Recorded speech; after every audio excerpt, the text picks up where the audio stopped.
Good evening, people, and welcome to Youth Views special election special taking place on Sunday, the 3rd of November. It has again been another exciting week of politics. Some may say they predicted what we were about to be talking about tonight. Some say, some out there wish that it wasn't the case. But anyway, here we are. We are about to run into a general election taking place on the 12th of December. Just as a means of recapping what's taken place in the sort of last week, we did a stream last Sunday, so a week has passed in between. As we know, Parliament took part in a series of votes. There was lots of excitement around those votes. Some thought that they may be able to Parliament might be able to take advantage of the sort of numbers and setup and maybe sort of sneak through votes for 16-year-olds. Some thought that they might be able to get a second referendum snuck through Parliament while the numbers are a little bit dodgy in terms of the government numbers. We saw the restoring of the whip of a number of Conservative MPs as well. I wonder if that was in preparation for a general election. But as what took place, we saw towards the sort of end of those conclusions that an election was decided to be held on the 12th of December 2019. Interestingly, instead of the votes didn't unfortunately go through for the 9th of December, which I believe was Labour's choice and Jeremy Corbyn's amendment. We'll talk about that a little bit later. So before we sort of go into talking about the meaty stuff, I want to thank my panel really and introduce them all to start with, because we also have a brand new guest with us as well who hasn't joined us before. But we've got a full house tonight, and that's no coincidence, because I think given the fact that this in politics and current affairs, a general election is generally anticipated as the most exciting period of the time, and sometimes some may argue that the time following that isn't so exciting, but we are in exciting times, and the lead up to this has, as I say, been predicted by some, and maybe the last thing for others. So without further ado, I want to welcome a regular to our show, and he's known as Guy Lucas Barnett. Guy, how are we, mate? Very happy to be here. Obviously, we've been thrown into a general election, but yeah, looking forward to talking about my time so far on the doorstep. Excellent. We have our regular Cooperman 257, who is been on nearly all of the streams we've held. Hello. Cooper, how are we? We're doing, my friend. A bit of background on the bit of feedback there, so just sort of mindful of that. But how are we? I'm fine. I've been campaigning mostly in Stevenage during this week, and it looked pretty positive. Good stuff. So we'll hear a little bit about that a little bit later on. We have Cameron as well. Cameron from up north. How are we, Cameron? I'm all right. Good stuff. Tom's been with us before as well, haven't you, Tom? Yeah. Good stuff. How are you, Tom? How are we doing down there? I'm all right, thanks. Remind me where you're from again, Tom. I'm from Wales. Wales, that's correct, yeah, and we should be able to tell by your accent in any case. And we have a brand new guest to the show by the name of Rakil. Rakil, do you want to introduce yourself and tell us a little bit about you? Yeah, as you know, I'm Rakil. I've been on a few, a few streams with Swizz. From East London. My MP is Mike Gapes. Oh, controversial. Yeah, so good stuff. Yeah. Good stuff. How old are you, Rakil? I'm 29. Good stuff. Well, great to have you on, Rakil, and we hope this is the first of many streams that you're adding something to the party. The idea is, and let me just sort of go back a little bit in terms of a tweet that I had this morning, or received this morning, and as everybody knows, I'm a left-leaning individual when it comes to sort of political ideology and belief, and many who follow me or follow our account, Youth Views, know that I'm a retweeter of lots and lots of Labour stuff, As I said, I'm left leaning. And an accusation was made by an onlooker when I was commenting on somebody's post. I think last night. I received a reply this morning. Was that your channel is not for everybody. It's just for people who are left leaning.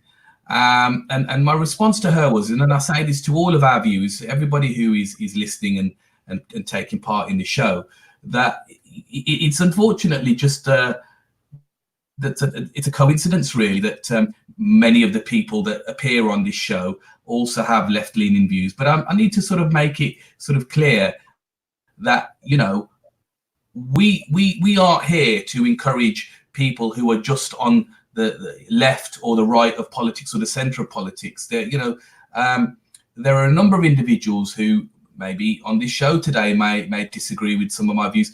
What we're here to do is we're here to provide a platform for as many people to explore and to debate their political views, but that we only ask of one thing, and that is that those views are carried out and they're expressed in a respectful manner. And so I say to anybody who's following us, yeah, I'm entitled to my personal views and my political views, but you will not find myself or anybody on the panel here today that is disrespectful or will disagree with somebody in a manner which will offend. So I say this to anybody watching, whether it's live or whether you are going to watch this after the live stream, is that you are welcome to come and join us on this show and to debate your political views. You know, there are many debates that we have online on Twitter. We want to bring this onto this show. So don't be afraid, guys. You know, nobody's going to gang up on you. We're absolutely happy. Cooper Man and some of the other guys that are on this stream know that we have a Twitter group that we all take part in. And John, you will vouch for the fact that hardly anybody agrees on anything in that group, do they? No, not really. And that's the beauty of this. So just to the lady who did tweet me earlier, accusing us of being a views only for the left, we are very, very happy to come in for you to come onto this channel and to come and debate with myself, debate with the panel, because what this is about is this is an alternative to the mainstream media, who many believe have agendas to satisfy. We have no agendas to satisfy. The only agenda that we have is to try and get people's opinions out there in as much truthful manner as possible. So I just wanted to get that off my chest, guys. So if anybody's out there thinking that we're some kind of left-leaning hacks, I can assure you that's not the case. And we would welcome anybody to get in touch with us and have a free platform to come on and discuss. So anyway, let's move forward. A couple of you, I believe, have been out campaigning. Now, we know from the general election, before the general election was called, that there was talk of some cold feet amongst Labour MPs, and differing reasons for that. We know that some are a little bit afraid of Jeremy Corbyn becoming Prime Minister. We know some are afraid of what may happen to their own seat. Some are afraid that we may, or when I say we, I'm going to say Labour may lose the general election or lose further seats. So it's interesting, in particular, Guy, just want to sort of bring you in first, because I know that you and Cooper have been out campaigning. Give us a bit of a taste in terms of what the flavour, what the mood is out on the doorstep at the moment. Well, I've been campaigning all weekend in Hertsmere, and for those of you who don't know, Hertsmere is a very staunch Tory area. We're talking about 30,000 Tory voters to 15,000 Labour voters. We've not really had much luck in the past of contesting this seat, but in the time we are in now, no seat is a safe seat. We've got the Brexit Party standing in this constituency. We've got a newly invigorated constituency Labour Party. And in Hertsmere, the Labour group doubled their representation on the council this year in the local elections. So we're really giving this a good go. And what we found, what has shocked me the most, is that our Brexit policy is actually working extremely well on the doorstep. The mainstream media will have you believe the country's polarised, it's divided, and it doesn't want a middle way solution. But I've talked to voters on kind of the extremes of the Remain side and the extremes of the Brexit side who can actually get behind our policy. For example, yesterday I was talking to a guy who told me he was originally from Ireland. He was really concerned about what Brexit might do in terms of the peace process in Ireland. He said he was an ardent Remainer, but he'd be voting for Labour because we are the only party offering a second referendum. But then stark contrast to today, I talked to a lifelong Tory voter who voted Brexit in 2016, who told me that he would be voting for Labour because he knows the Conservatives will not solve Brexit, and only Labour providing a second referendum, a credible leave option, and a credible remain option is the only way forward. So we're winning over people on all sides of the argument. Was he a soft leaver though, Guy, or was he a sort of one of these hard Brexiteer sort of no dealers? I mean, lifelong Conservative, but a reasonable guy, and he was willing to have a conversation. We had, I think it was 5-6 minutes or so, kind of going back and forth, having a good discussion, kind of came to the conclusion at the end that this middle way solution is really the only true alternative, is the only competent alternative. And, you know, I'm just really happy that people are coming around to the argument, because the media have been slandering our position as confusing and unworkable. But it is working. It really is. Yeah, and Cooper, you don't live too far from Guy, so I would say you're a similar kind of maybe area stroke demographic. Well, who knows? I mean, well, let's hear from you. But are you getting the same impression, or would you say that it's a case of actually we're struggling to get the message out? At the moment, I'd say there are a lot of unknown, don't knows, or I'm not sure they're going to vote in Stevenage. Granted, the MP candidate there, I think, is winning them slightly over, as she's able to get some people who are not voting at all, or not thinking of voting, likely to Labour. Not to mention, due to the fact her history as being a teacher in the area. And see, there's a lot of old students of her that are considering, that are going to vote for her. So yeah, it looks like we very much can take the seat. Granted, there's a people there that are not voting Labour because they feel Corbyn, let's see, and that lot as Marxists, anti-Semites, or they'll leave the country. Who are they, Cooper? Are the people who are coming up with the usual Marxists, socialists, whatever, communists? Are they just sort of staunch Tory voters, or are they people who used to vote Labour and just turned off them? What would you say? Let's see. I'd say some of them are just people that generally vote against Labour. Some of them. That's, let's see, from the way I've been taught, from the data I think was previously given. Let's see, so I don't know if they vote Tory or not, though. Who knows? They might as well. Granted, there's also been a few people that used to vote Labour and not really voting Labour at all because they just don't like Jeremy Corbyn. Yeah. I mean, I saw the MP talk to one of these for like a while, trying to get her on board to vote for Labour and stuff, even though she voted Leave. I'm not sure if she managed to persuade him, but I think she at least had a quite good go at it. So are you getting quite a positive? Would you say overall it's a positive kind of? Yeah, I'd say at the moment, yes. It's quite. I think it's very likely in Stevenage could go Labour next election. This election. Wow, that's a big statement. You heard it here first on Youth Views, guys. That Stevenage is going Labour. You agreeing with that, Guy? I mean, I can definitely agree with the first thing that John said, that so many people are undecided. And the most common thing I'm finding on the doorstep is people who we previously got down as kind of known Tories or voting Tories when we've collected data in the past are really kind of undecided and on the rocks here, because they don't think Boris Johnson represents them. They're very unhappy that he didn't comply with his promise delivering on the 31st of October, and they do want an alternative. And our policy is dominating the conversation. The NHS, housing and poverty is dominating the conversation on the doorstep. It's not all about Brexit. While people are kind of coming along to our kind of argument on Brexit, it's about other issues. And I do agree with John. I mean, you know, Corbyn's not as popular as he is in some other areas in Hertsmere. But the way we're winning people over is telling them it's not about one man. It's about a movement. It's about a party, and it's about our country. And really talking about our kind of strongest policies is kind of the best way to go. But it reinforces the fact it's so important to get on the doorstep. There's so many people that are undecided, and just talking to a couple of people could change everything. It could change the seat. And if everyone talks to a couple of people, it adds up. And Raquel, remind me what area of London you're from, my friend. Raquel, you there? Yeah, I'm here. What area of London, Raquel, are you from? East London, near Ilford. London. And you're in Mike Gates's constituency. You said, I heard you say earlier. Do you go out and canvass as well? Do you hit the doorstep as well, or is you sort of mainly sort of on the internet? Oh no, I don't do none of that, unfortunately. I just ensure I'm up to date with what's going on around me, and hopefully I do obviously participate in voting, but obviously I'm going to vote in relation to who's going to represent me and the people around me efficiently. Really, that's So what are you feeling about Mike Gates at the moment? Given, I mean, we know that he's still in the I don't know what they're even called these days. They change name every 5 minutes, but the Independent Party for Change, I think, was the last I remember.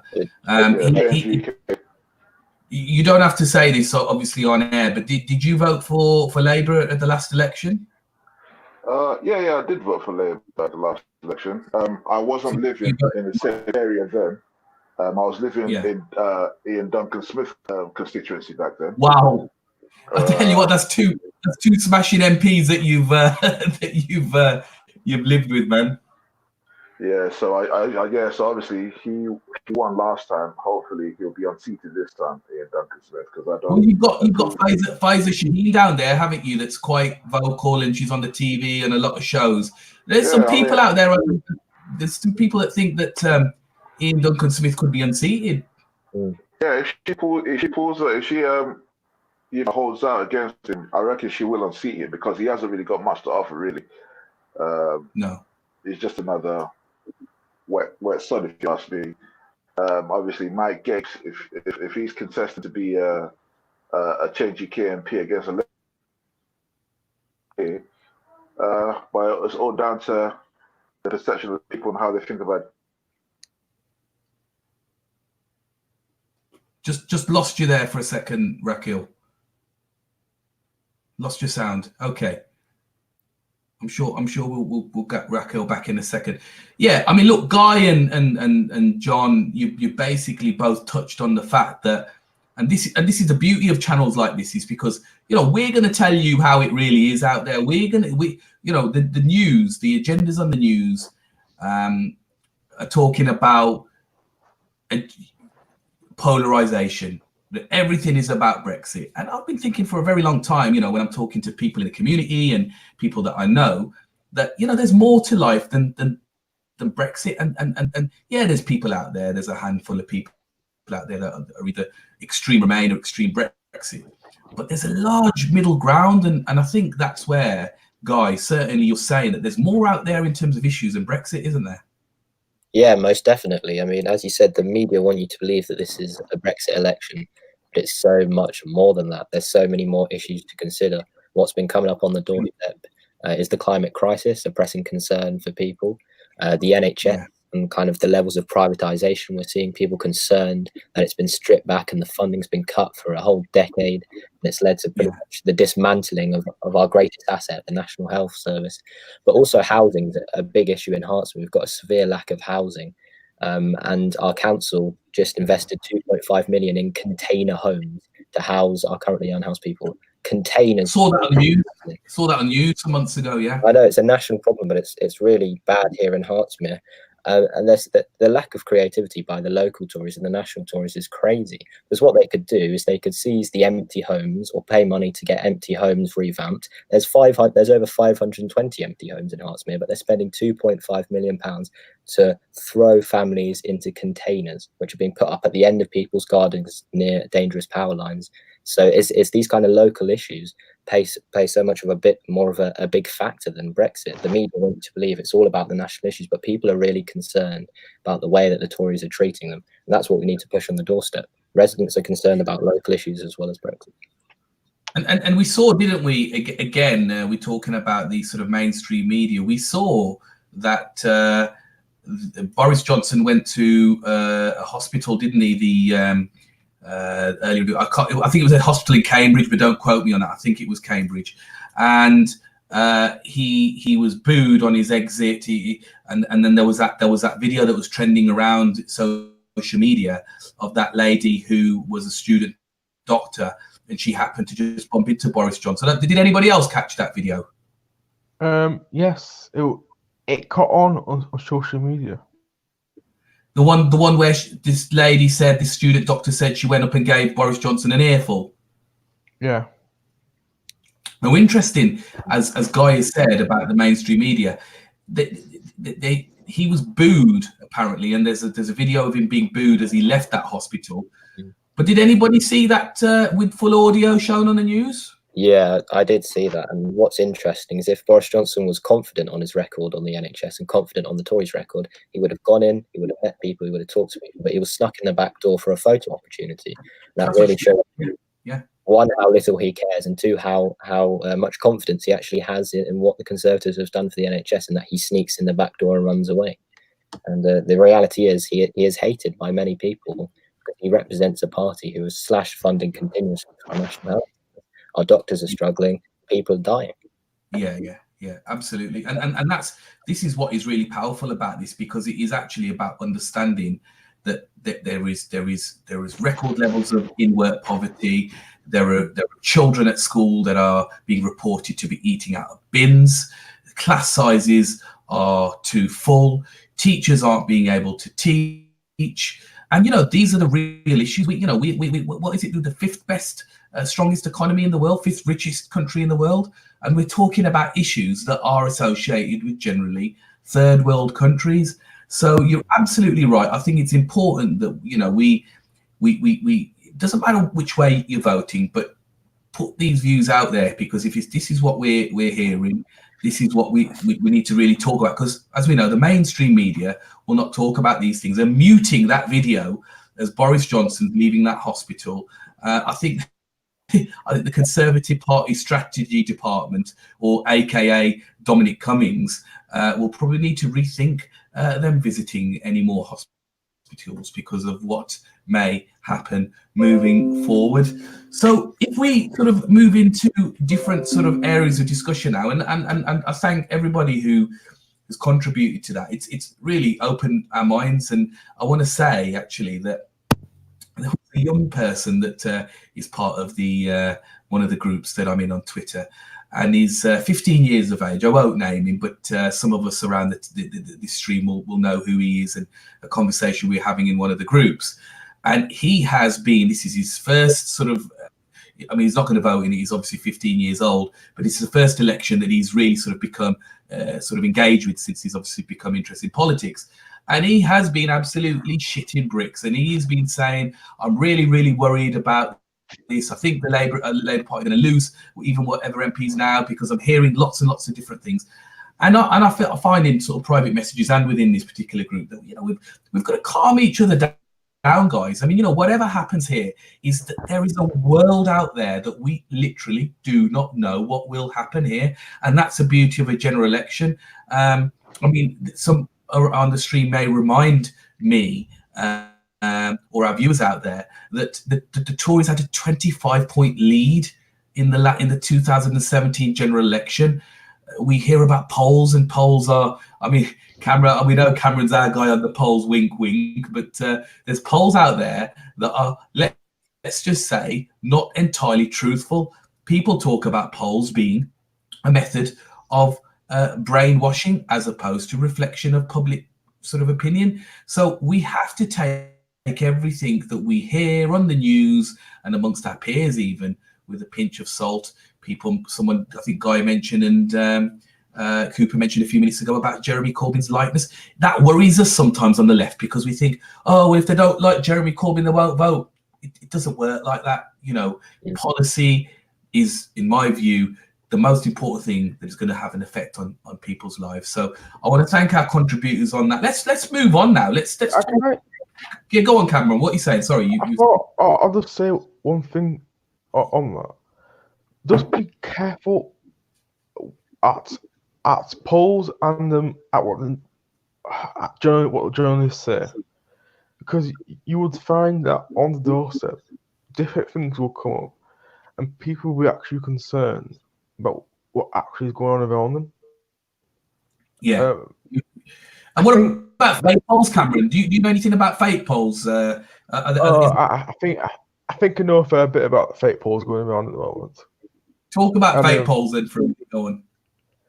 There was a fake poll on Twitter yesterday called, well, he meant to be Britain Elects, but it's called Britain Erects.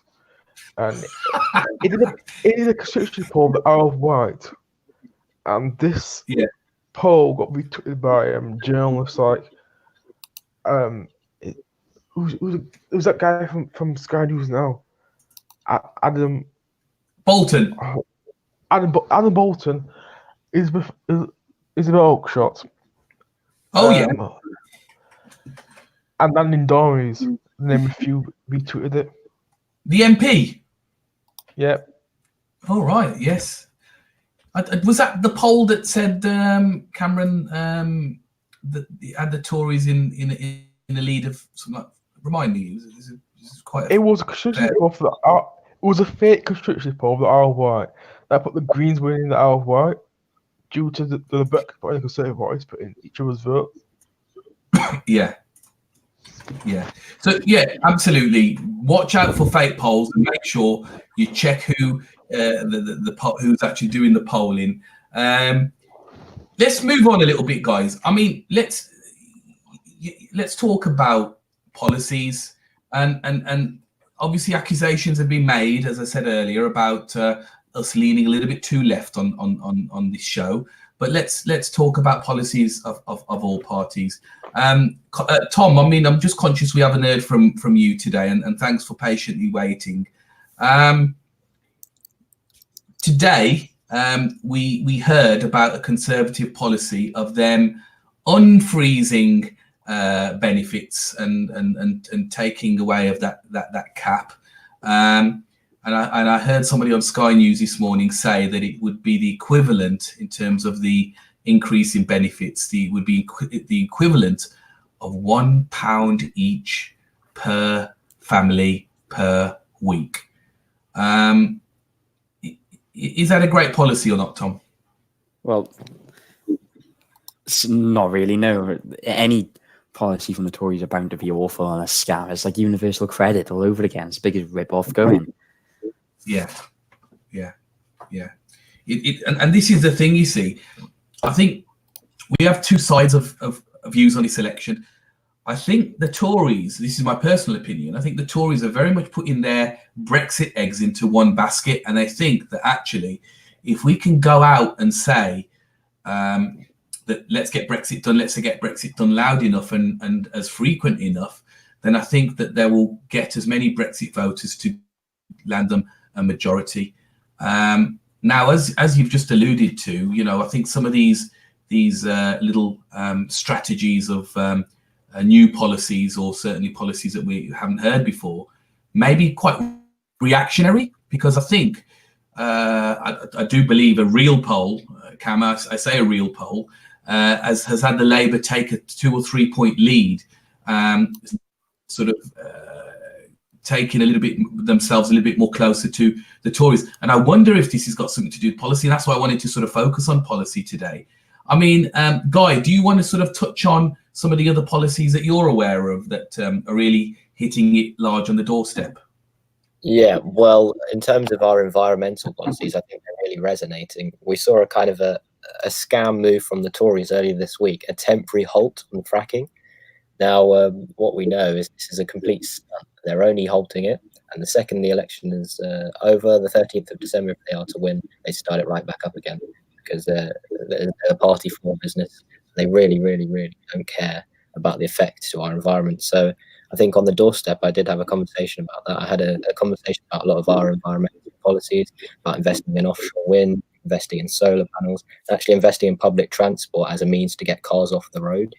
Labour put back 3,000 bus routes cut by the Tories, but also make bus travel free for under 25s. And the more people using accessible public transport, the less people with polluting vehicles on the roads. So environmental policies have been big. But also, I was campaigning in Cowley Hill on a Saturday in Borehamwood. It's one of the most deprived areas in the country, one in which the container homes issue has been quite prevalent. And a lot of the talk is about how we alleviate people out of poverty. We've got 8.2 million workers in poverty at the moment. One homeless person dying in the streets every 19 hours. There was around 723 homeless deaths last year. 1.8 million food bank parcels. People want to know what we're going to do for working people. We're going to bring about an increase in a minimum wage of £10, which is really resonating among voters, but also just in general. 16-year-olds as well, guys. For 16-year-olds as well, isn't it? Not just for 18-year-olds. It's all the way down to 16-year-olds. So the Tories pledged £10.50, but that's by 2024, and for over 25s. This is all the way down to 16-year-olds, and also the vote being lowered to 16. We believe that young people do contribute and should vote. But yeah, so many policies are working well on the doorstep, and just the general gist of it so far has been that we don't have enough of the elite being in power. We want the people being in power. When Labour in power, the people are in power, and that's the kind of the concept that we're going with here. Take the elite out and put someone in who will actually represent working people. Yeah, no, you make a good point. Cooper, a lot of the policies Labour could be accused of appealing to the working classes. For example, the scrapping of universal credit. Yeah. But are there any policies that you are aware of that may appeal to the middle classes? Because Tony Blair may argue that if you want to win an election, you have to appeal to not just one divided or sort of section of the sort of society, but you need to one second, I'm just adding right again, but also to the middle ground, the middle class voters, etc., etc. Well, anything you're aware of? Well, I'm not sure if I've chatted to any middle class people. Granted, I might have and not realised it. I mean, some of them. I mean, I have literally gone to some houses that look posh, though I've mostly been to like very small houses and rent houses and all that stuff. But I do think that it really depends on the middle class person, really, I guess. Because I mean, I believe Cameron could probably give me a few bits of details, but there was a section of the middle class that was part of the Labour movement when it was founded. Yeah. Cameron, you there? Talking about the Fabian Society. Yeah.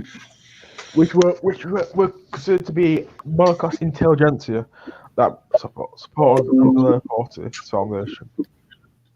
So, there'll probably be some areas of the middle class that Labour are probably appealing to, be it their social policies, maybe some of their more economic, let's see, maybe on the referendum, probably, but let's see. But at the moment, I wouldn't really know much, but What about Cooper? What about? I mean, look. Let's think about, for example, I'm just plucking one out of the air now.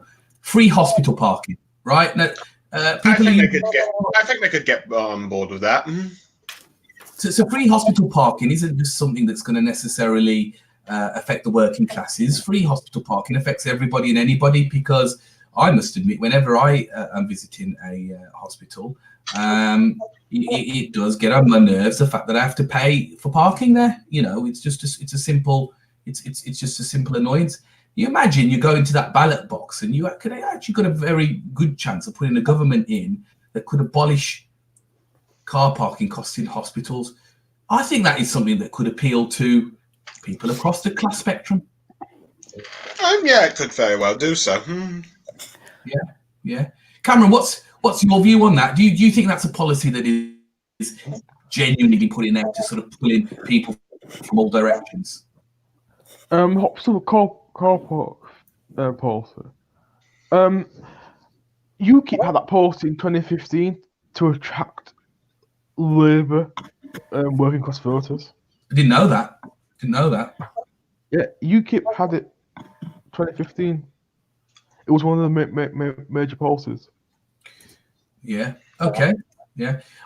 And I guess it depends on the party that's bringing these policies in and the intentions. I mean, we see in this kind of debate and discourse, people like parties like the Tories that get a little bit. I heard Andrew Marr, accuse the Conservative MP that was sitting in front of him of being left of centre in terms of their economical policies and their spend on the NHS and the police and whatnot.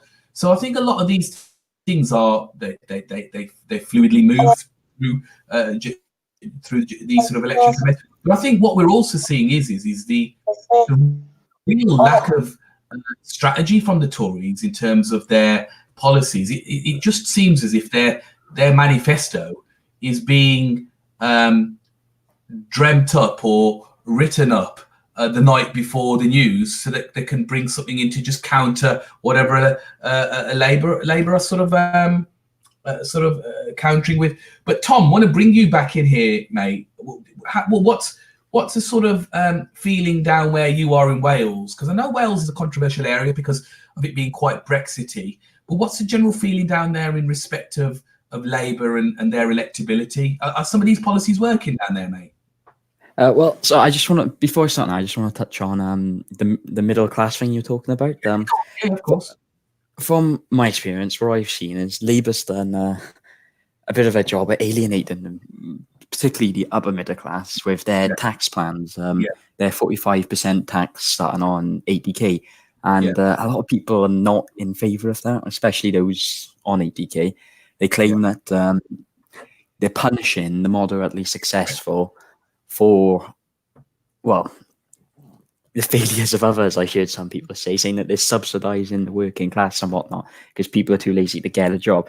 And I find that I don't know how much of the middle class that consists of. It's just a general feeling I'm seeing around Twitter and from place to place. But as for here in Wales, what I find, you just got a general mistrust between major parties. Like in my constituency, Labour's got a majority of 12,000 votes. So, I mean, it's safe-ish. But, of course, in this election, nothing is safe because we got the Brexit party thrown into the equation. And Tories have never done well here. My constituency has been a Labour constituency since it was created in 1916.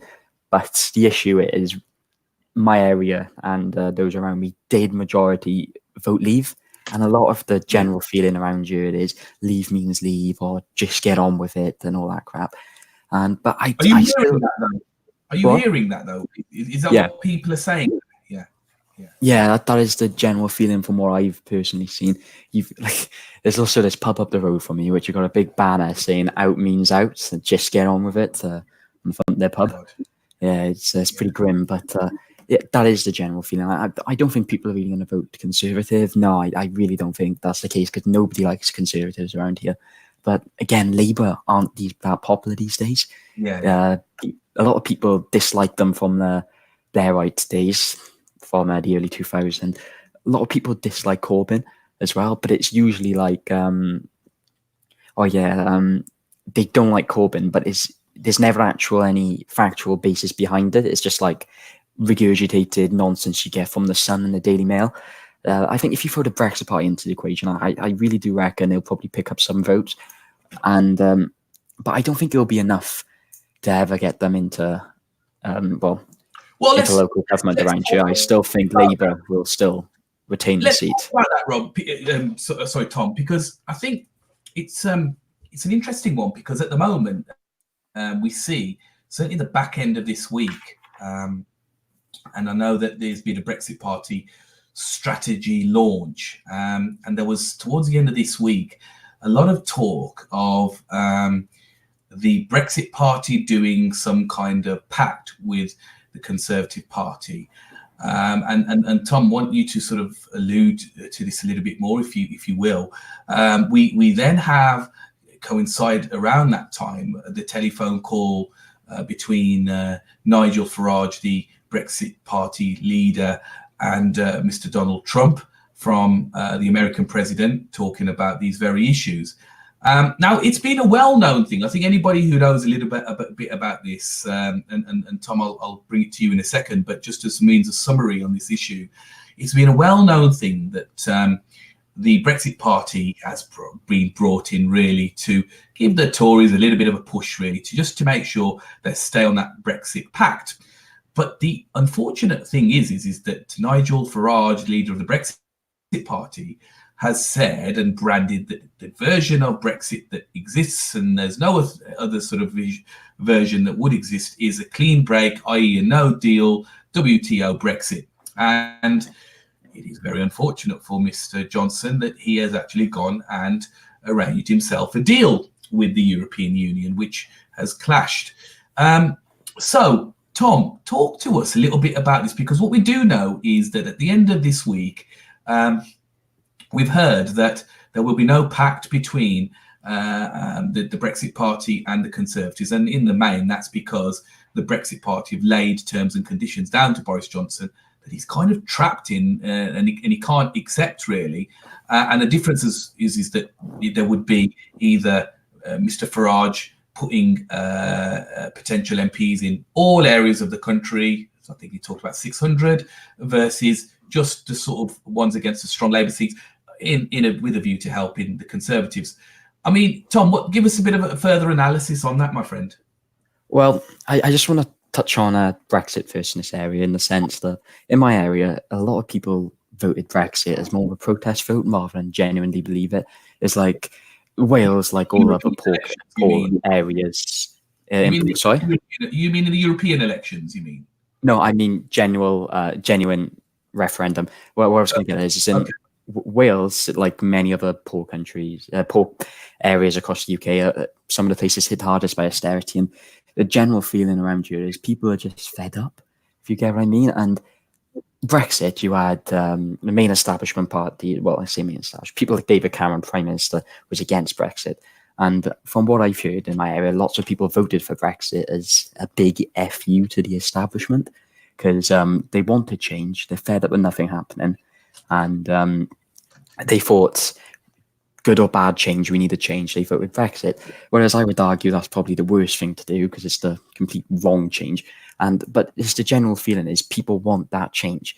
And people are still adamant on having that change. So people are still very pro-Brexit around here. And that's why I'm a bit afraid of the Brexit Party there, because Nigel Farage just helped reinforce this whole anti-establishment stance by claiming that these elites in Parliament are trying to deny the will of the people and stop Brexit. And that's part of the reasons why he ruled out a pact with Johnson, wasn't it? Because of the extension as well. And surprisingly, he isn't standing as an MP.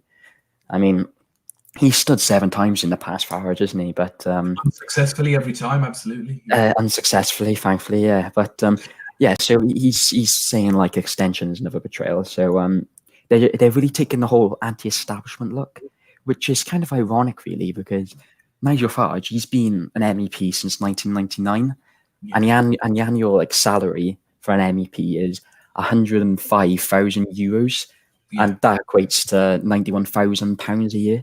And it's like, let alone he gets paid by his own media company £27,000 a year.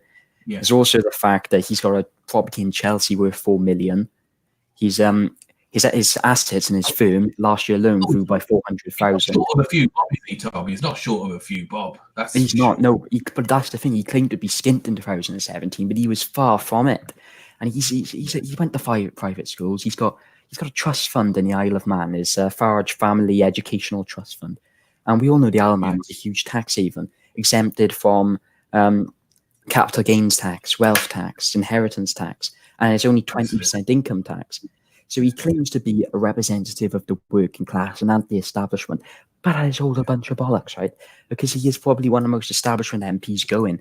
There's so much lobbying going on behind the scenes as well. Because do you remember during the Vote Leave campaign, he was being funded by Aaron Banks, which was totally illegal but the reason they didn't get noticed is because he was paying small amounts each time. It was like £100 in transfers. So he was going under the radar. But he was doing this tons of time every day, and it equated to thousands and thousands of pounds.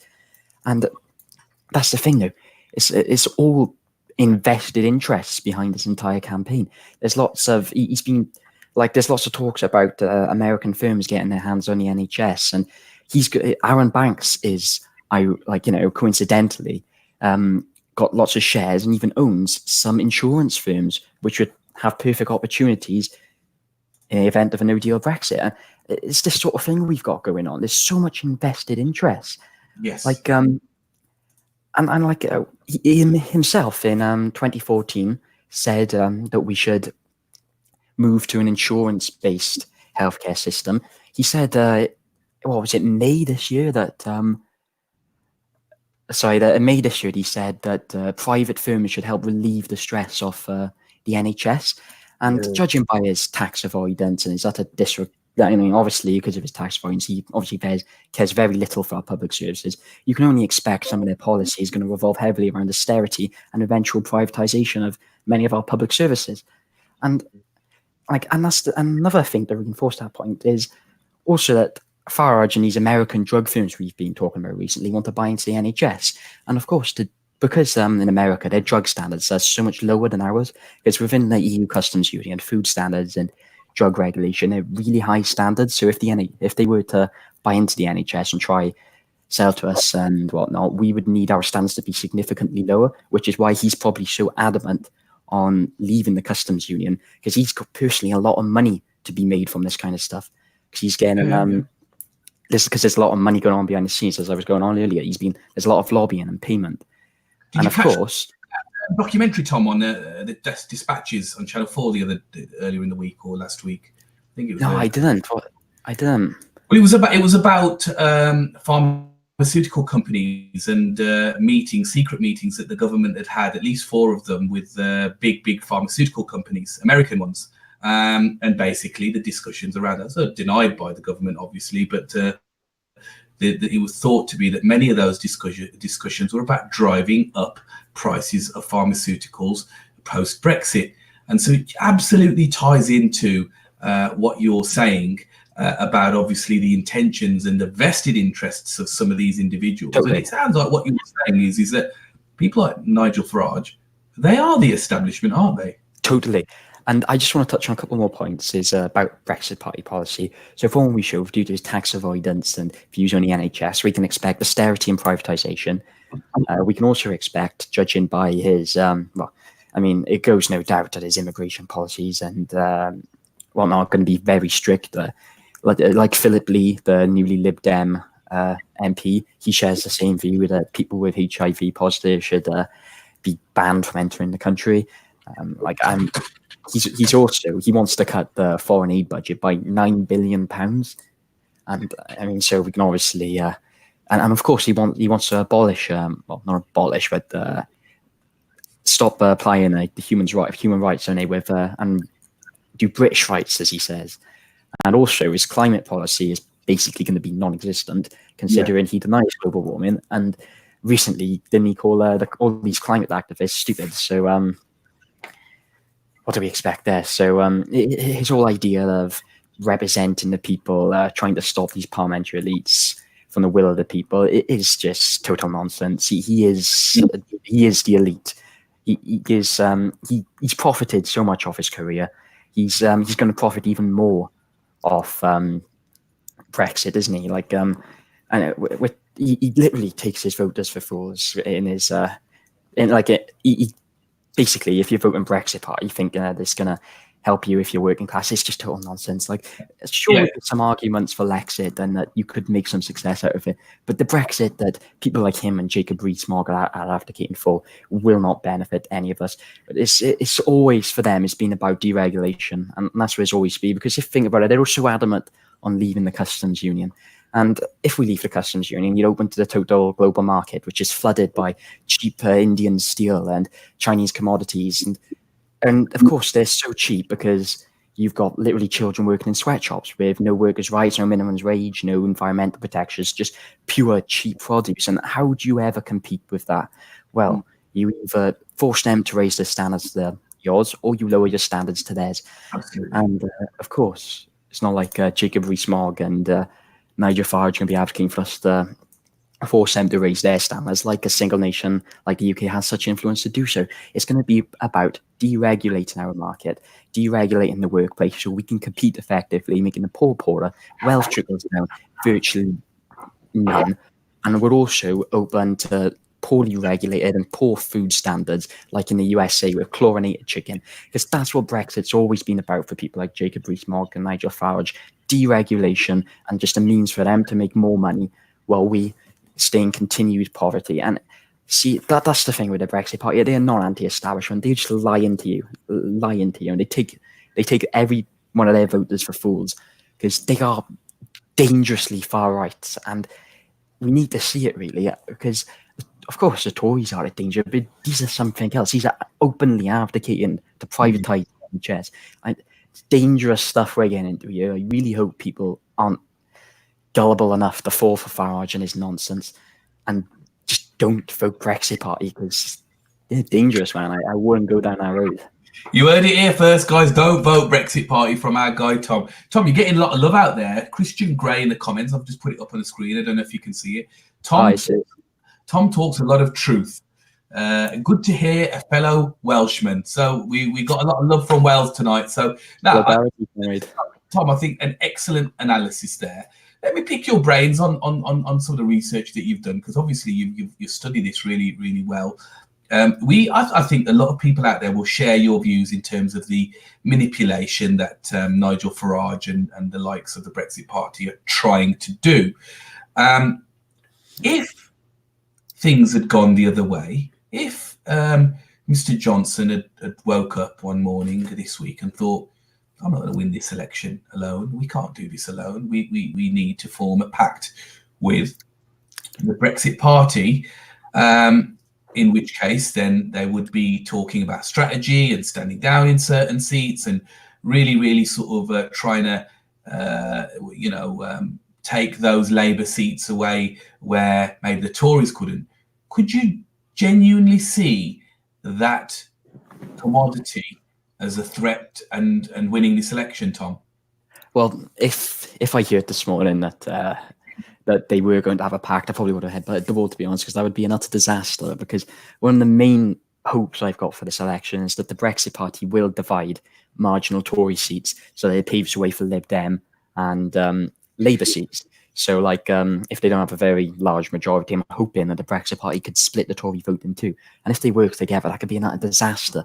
And sure, some areas, Labour do have the upper hand, but I think we are somewhat, well, I don't think any party alone is capable of forming a majority from, at the moment. So if the Brexit Party and Boris were to work together, I think that would hit the Lib Dems and Labour hard, especially because I think some of our best chances and why this is once in a generation election is down to the fact that the Brexit Party can divide the Tory vote. So, could it deliver them a majority, though, Tom? That's the question. I don't know. I don't know if it could deliver them. It could perhaps deliver a majority, rather slim, but I'm not sure, to be honest. I still think it'll be a pretty hung Donald Trump was on the phone. I'm sure everybody caught that this week because it was all over the news. Donald Trump told Nigel Farage, and by the way, I want to touch on this a little bit later, and for everybody on the stream and our viewers who are commenting to think about this, about how legitimate it is for a leader of a political party to literally have his own slot on LBC, where he's able to have a dialogue with the President of the United States and making endorsement. We will talk about that in a second. But Tom, back to you, and actually anyone on the stream who's listening, because I know we've had everybody silent for a little while we touched on this subject. Donald Trump seems to think that if the Brexit Party did a pact with Boris Johnson and the Tories, I think, I can't quote his exact words, but he said you'd smash everybody up, you'd obliterate everybody.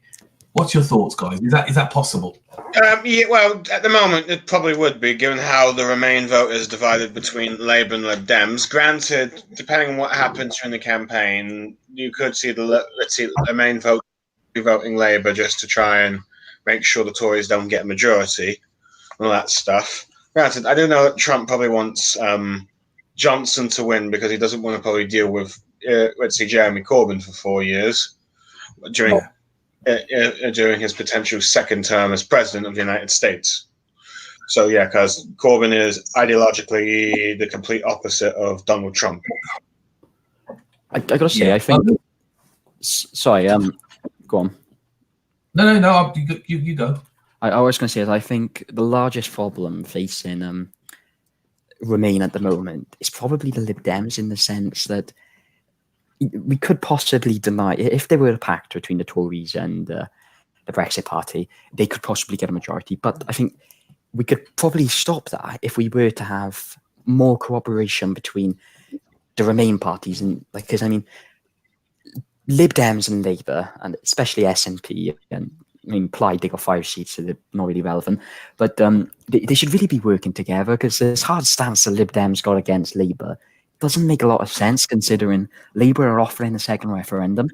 So effectively, if they were to help Labour get into government, the only policy getting the Lib Dems votes at the moment and getting them support, and what the entire party's been about for the past 3 years, is stopping Brexit. So surely this gives them the best chance to stop Brexit by helping Labour get into government and smashing the Tories and working together and standing down in certain areas. But of course, the Lib Dems is what they've shown us time and time again is stopping Brexit isn't their top priority. It's actually stopping Corbyn, because we could have had a second referendum if they backed Corbyn in the caretaker government. But if we had all this, no confidence in the House rubbish, don't even know what I was about, because the numbers were actually there. So I think the Lib Dems are the real people stopping Remain from winning in a general election. I say Remain, but giving Remain the best chance in a general election, because SNP have shown a willingness to help out with Labour, and Plaid Cymru, the thing with Plaid is, you see in some areas, a vote for Plaid is basically a vote for the Tories, because they make no difference, because even if all of Wales voted Plaid, it still makes zero difference in the House of Commons. But these parties should be working together more to stop the threat of Boris and Farage and these very far right parties. But ideologically speaking, this is still being blocked, because the Lib Dems, and I don't know if anybody's read the Orange Book of Liberalism, but Lib Dems ideology is not left leaning. It's still a hybrid of social democracy, but also classical liberalism. They will always have more in common with the Conservative Party than they ever will Corbyn's Labour. And I think that's one of the key issues with the left and Remain at the moment. Is just maybe that's why an alliance can't form there, Tom. Maybe that's what it is a values. But then again, the only thing getting the Lib Dems vote is their hard stop Brexit stance. But yet they're not delivering on their only policy. They're actually getting them votes because they don't want to work with Corbyn. And I think that's a bit of a betrayal to their voters, to be honest. I would agree with that, because they were standing on a second referendum platform. I think Cameron wants to say a word. Yeah, Go on, Cameron. So, I'll just say, I don't know why anyone expected them to ever work with the Labour Party. There's one question to everyone here. They watched Magic No Wars on LBC today. No one? I'll tell you what he said. He called the Labour Party and the SNP National Socialists. And he did that from a liberal perspective. Now, we've got to understand what a lot of the Liberals are thinking. It's not all the Dems, but a lot of Orange Bookers, conservative are thinking. A lot of these people see Corbyn as a threat to the United Kingdom. For example, Majid argued that a Corbyn government will lead to Scottish independence. So I think we all have to understand these people do think Corbyn's a threat to the United Kingdom, just like some of the right-wing Tories do. I don't agree with you there. No, I'm not talking about all of them here. I'm talking about the leadership and Orange Bookers. Interesting. We've just got a Centrix Maniac on the comments here. Says, as you were talking there, Cam, I'm on relatively low income. Who's a party who will help the working class people? Can't vote Corbyn though. So there's people out there. Go on. You were saying, Tom. I just wanted to touch on what Cameron was saying. Saying that he's got a fair point about the Lib Dems, but I think the only thing about the Lib Dems at the moment is that as soon as Labour moves to a second referendum, they move away from a second referendum, right? So I think that's a bit dodgy. But so now their vote is that now if they get 30% of the vote, they promise they're just going to stop Brexit altogether, revoke Article 50. And they're also worried about Scottish independence too, saying that they don't want to get Labour in because it could lead to Scottish independence. But the thing about that is it's just hardly democratic at all. You shouldn't be manoeuvring around things like Scottish independence, because if the Scots want independence, they should have independence. If the Northern Irish want independence, they should have independence. Like, why do parties think they have the power to dictate in that sense, or try and stop these people from having independence when there's obviously their democratic right in the same, and it's the same. The lack of respect for democracy also revolves around the entire Brexit party. I don't understand why they call themselves liberal Democrats these days. I mean, it's a bit of a joke, to be honest. Well, Tom, if you allow me, let me bring Raquel back in. And the reason for that is Raquel is from the London area, East London area. Raquel, we are potentially testing your line here. I know you said on the comments earlier that you're struggling with your signal. So we are potentially testing your line again, and that's why I want to bring you back in. But the conversation, the discussion that's taking place at the moment is about the Liberal Democrats and their Remain position. And I know Tom's almost touched on it in terms of the contradictory sort of movement of the Lib Dems. They talked about a Remain policy, and any sensible person knows, as Tom rightly says, is that the only way that they're going to deliver on those policies is by joining forces with parties like the Labour Party, who are sitting at the moment on a ticket of a second referendum, which looks like maybe the most sensible way out. I wasn't originally a second referendum guy, but I've kind of been pushed into that corner because of the way things have gone. Raquel, London, mostly Remain. What are they saying at the moment about the Lib Dems down there where you are? To be fair, I don't really hear much about the Lib Dems, to be honest. To be fair, I don't really hear much about anything. I tend to get my my info from obviously what the mainstream media is saying and stuff like LBC and stuff like that. So there is nothing in particular. However, if I was to form my opinion about Lib Dems, they're just a waste of space, if you ask me, because at the end of the day, they're meant to be acting in the interest of the people of the country, and I just see it as party politics. Ideally, they should be working with Labour, to obliterate the opposition, if that makes any sense. But it just seems like just Swinson he just chat smack, and I just can't listen to what she has to say, basically, because it's just not.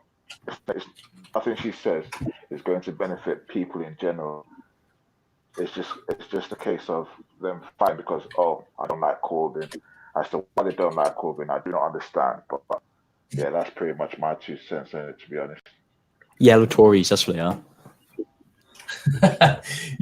Raquel, I don't know if you've caught any of our previous streams, but we bashed the Lib Dems a lot, and I wasn't gonna today in my program notes. I honestly going to, but go on. You were saying, mate. I think Cameron had more to say on the Lib Dem matter, or I see, and what I see isn't really ideal, is it? Like, Jo Swinson, each time she comes on, I've heard her attack Corbyn so many times, but not once I've heard Corbyn attack her, which kind of says something, which means I believe she's really debate them on policy, then you have to attack them personally, isn't it? So that's what I just think she's a wizard, really. She just has nothing to offer. What are your peers saying, Raquel? I mean, you must. What are your work colleagues, people in the community? I mean, at the moment, the Lib Dems would have it that we're in the most volatile times at the moment. Sorry to do the Jo Swinson hand movements. I'll try and keep those down. But we're in the most volatile of political times at the moment. We're going to turn the Tories over. We're going to pull in the Remain Tories. I'm going to be Prime Minister.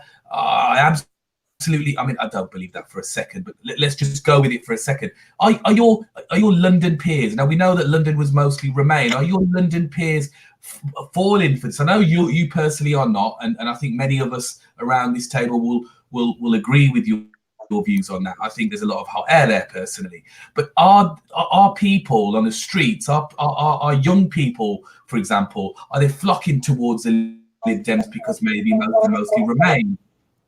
What would you say, Raquel? The problem with the Lib Dems is they're fighting this election on this Remain position they're trying to hold.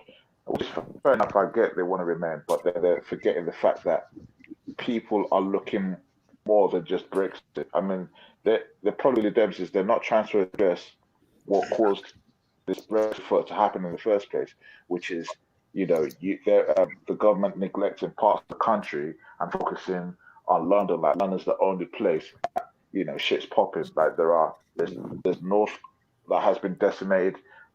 Like Tom said, Wales and all that. And you just think, what's the if that's the case, like, you can't. If let's say we get another referendum and we end up remaining, is it going to go back to the same status quo? So some people just voted because obviously it's the status quo and that's what they're used to, and that's why why am I voting Lib Dem? Not because of any policies or whatever. It's just because of I want to remain in the European Union. That's the view of some people, and other people are looking beyond that. They're looking about stuff like austerity, the NHS crumbling and all that. Like I just so people have mixed views, if that makes any sense. Some people look beyond just Brexit, and some people just think Brexit is the only thing that that's important to them. So it's kind of a mixture. Okay. Cooper, you wanted to say something? I could hear you. Let's see. Okay, I was saying that in terms of Jo Swinson attacks on Corbyn, she's got about 4 or 5 this week, and only 1 on Johnson. But I think Cameron wants to say a little bit more about the Liberal Democrats. Let's see before you went to Tom. Wasn't much more that I wanted to say about them, but I would just say that if you look at Liberal Democrats, read the policy. That's pretty much stop Brexit. Even though I think that their leadership is exploitive in manners because it's a way to rebuild a party after 2015. Yeah. At first, I think the leadership weren't that key. They weren't immediate pro-second referendum. I do remember Vince Kay was in an interview saying the benefits of leaving.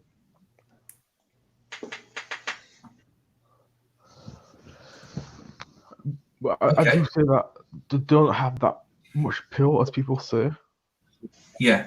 No. Yeah, I think you're right people too. outside, places like Southeast, and the home counties, they seem to be very inspired. Well, and we benefited with the luxury of having our guy Rakil tonight because he's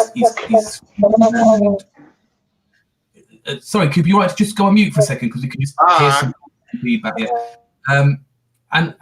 And so I think we've got quite a good view in terms of what people are saying down there. But she's right in a way. We are in volatile times at the moment, and I think from what Guy was saying earlier, we have potentially a situation where people are not decided. We've had some people on the chat tonight who have talked about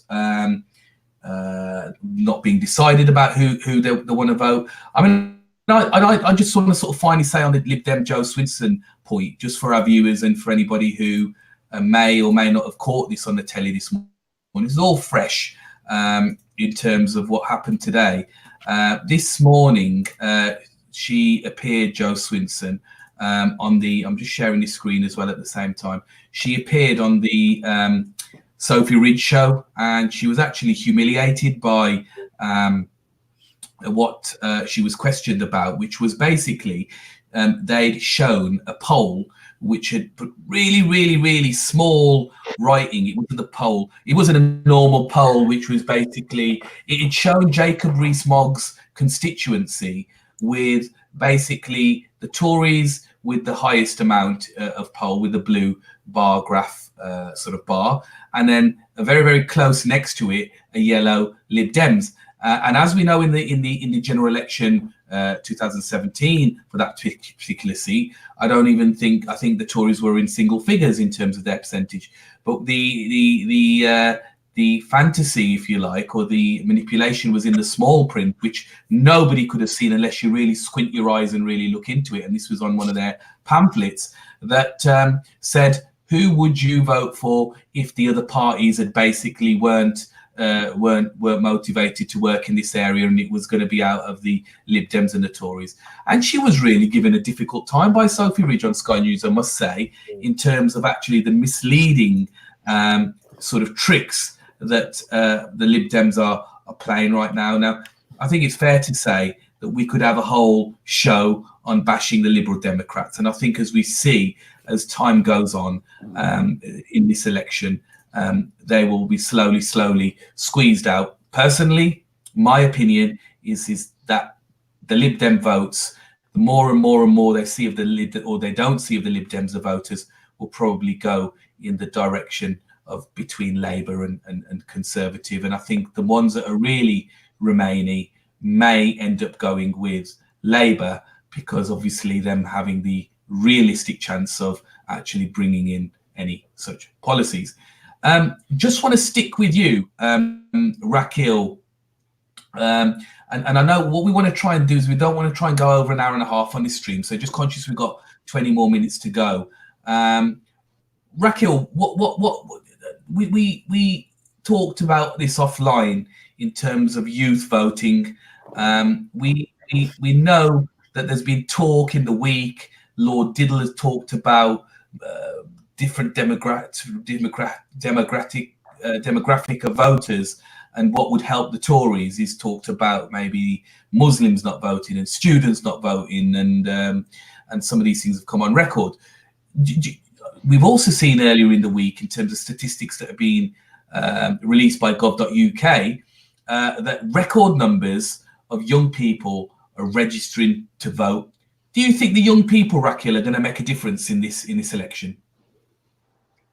Yeah, I believe the young vote is important. At the end of the day, the decisions that are being made are going to affect the young people in total anyway. So right now, obviously, this Brexit debate and with Trump and all that, it has kind of sparked, brought politics to the forefront, whereby young people are going to vote. So I do believe that there will be a spike in the number of people voting, because obviously the young people are seeing lack of opportunities, things that are affecting them personally. And if it's affecting them personally, I do reckon that's going to be a catalyst that would ensure they actually go and vote. Hopefully, they would vote for a party that is going to represent them. I don't believe the Conservatives have any interest in the young vote. I mean, I'm not saying Corbyn is perfect, but he does, pose an option that will be viable for those people. Conservatives, I've got no faith in them. And Liberal Democrats, I mean, come on, man. You pretty much stitch them up on tuition fees. Even Swenson's record is nothing to write home about. So for you to actually try to put faith in her just because she's championing Brexit would be stupid if you're a young voter anyway, because I don't believe they actually care about the young vote. I mean, they would like to acquire the young vote, but once they do acquire it, they're going to do anything to act in the interest of those young people. So that's pretty much what I think anyway. That's a really interesting point. And in a second, I want to bring Guy back in, because we have not so long ago the Lib Dems promising the world to students and young people about what they would deliver for them. They very, very quickly let them down, because after promising a number of free tuition, basically a policy of free tuition, they very, very quickly went into coalition with the Conservatives and actually trebled those tuition fees. So then we look at them now promoting and trying to go towards young people again, who we know are mostly Remain voting people. So they're in a bit of a predicament as well now, because actually their faith in the policies of Remaining at this moment in time are being promised by the Liberal Democrat Party, and as Rakil has touched on, people don't seem to maybe have too much faith in that particular party. But I just want to bring you Guy back in. Guy, I believe you're probably the youngest person on our panel tonight. You are a young Labour activist. You're out there on the doorstep, maybe sooner than many of us ever have done. Do you truly believe this general election is a game changer for young people? I think it's one of the most pivotal elections in history, and especially for young people, because we know so much is at stake. We've got the climate crisis threatening the existence of our planet. We've got the Brexit crisis still remained unresolved. after 4 years, nearly 4 years of a complete mess by the Tories. But we've also had across the last 10 years a mass programme of austerity, which has cut funding from every aspect of our society. So the stakes are so high for young people because it's our future that we're so concerned about. And as quite a strong Remainer, the reason I'm not a Lib Dem is because I'm a Democrat. I want a second referendum so that people can express their views with a credible deal on one side and Remain on the other side. Cancelling and revoking this referendum would solve nothing. And a lot of young people I'm talking to are considering the Lib Dems are actually coming along to that view. They're just cancelling it, revoking it.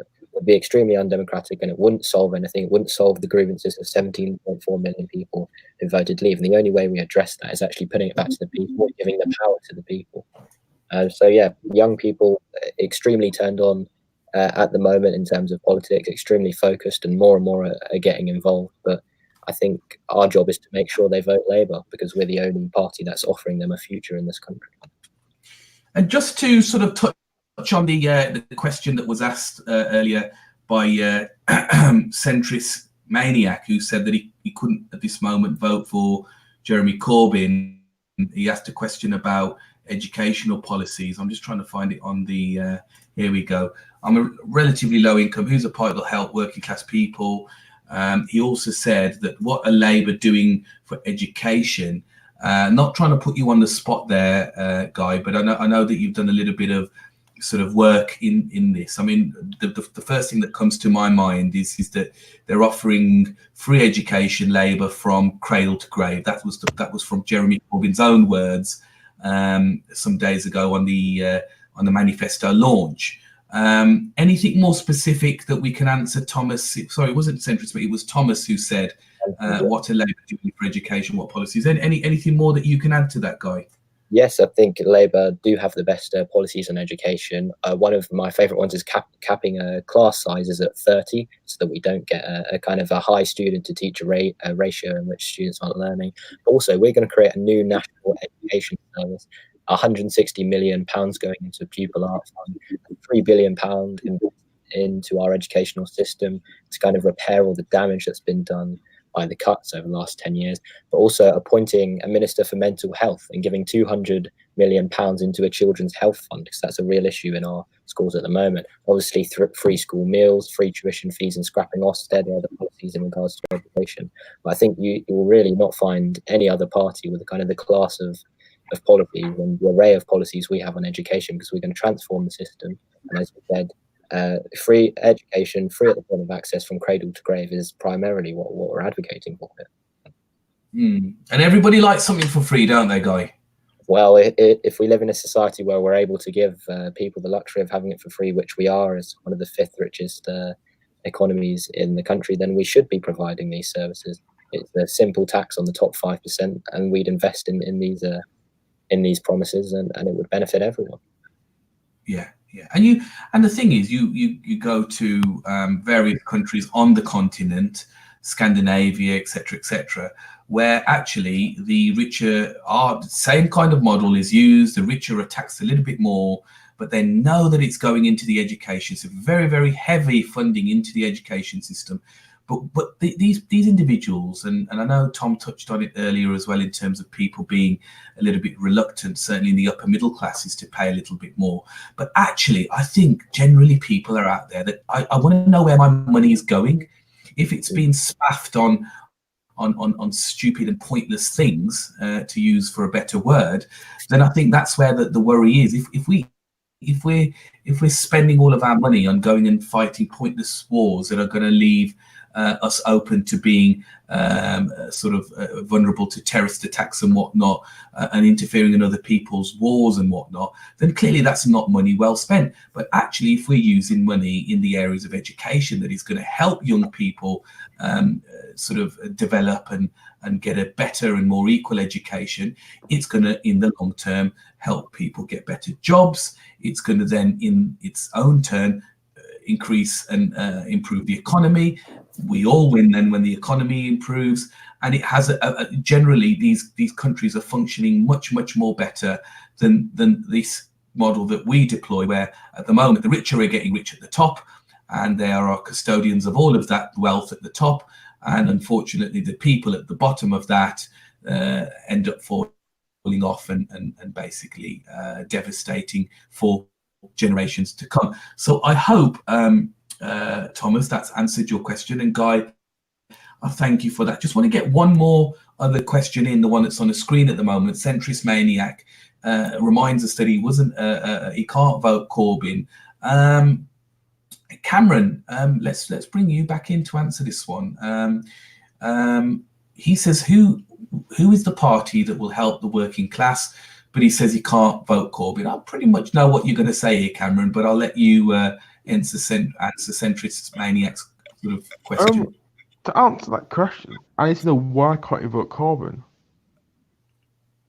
Is it? I did ask that actually. He just says he struggles to relate to him and he's too controversial. That's what he said. I'll bring that up as well. Vote Greens. I mean, I would say it depends on your consensus you're in. I mean, if you're actually in it, I don't know. I live them Tory marginal. Maybe go to them, even though I wouldn't recommend it otherwise. So you just say vote Dem? If you're in the Tory marginal, I'm saying. Oh, okay. So you're talking about strategic voting now, are you? Are you talking about strategic voting? Okay, go on. Yeah, but in most cases, look at the main parties. You got the Conservative Party, who's ruined people's lives for the past 9 years. With austerity, constantly infighting on Brexit. They did nothing for anyone on low income. There's the Democrats who are almost as bad, who have patronised most of the electorate, who have voted for awful measures of austerity with the Conservative Party. And you have the Greens, who don't have a chance at any seat. And then you have Labour. When you vote in an election, you vote for your local candidate, and you should take that into account. Look, research your local candidates and think who's best helping you in your situation. In most cases, in my opinion, that would probably be a Labour candidate. Yeah. Okay. So he's answered that. He's answered that. He says, but Cameron, I tell you what, let's bring Rakil in here, because Rakil might have a little bit more insight into this than the rest of us, right? Rakil, I'm not sure on your views on Jeremy Corbyn. We've never spoken about Jeremy Corbyn. This chap, Centrist Maniac, he is after. Cameron's answered that excellently. He says, look, at the moment, it ain't the best of greatest situations, but mostly because Labour are one of the two main parties. A vote for the Labour Party is your best bet in terms of helping the working classes, certainly in terms of what we're hearing about policy and ideas. Rakil, would you tend to agree with that or not? So obviously, to be fair, I like Corbyn. I think, he's got a lot of people engaged into politics. A lot of people that just didn't have any care for politics before are engaged because of it.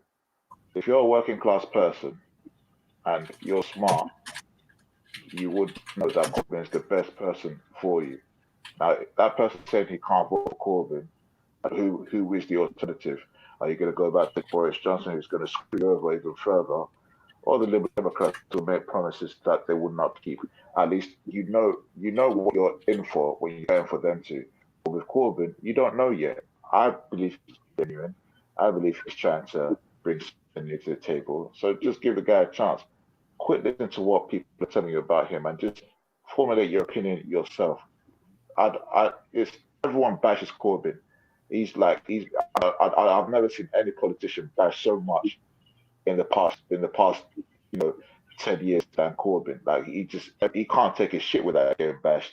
So the way I see it is just form your own opinion on the guy. Don't it's just naive to think, I know this sounds a bit harsh, but when that guy that said he can't vote Corbyn, then I'm thinking, if you don't vote Corbyn, and then I don't know, you vote Tory again, and I guess it's what's coming your way, because you have the opportunity to vote for someone that is going to act in your interest. And if you choose not to, then maybe you deserve to get punished until someone else comes along that will act in your interest.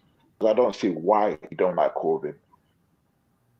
He's not perfect, but I don't see why you don't like him.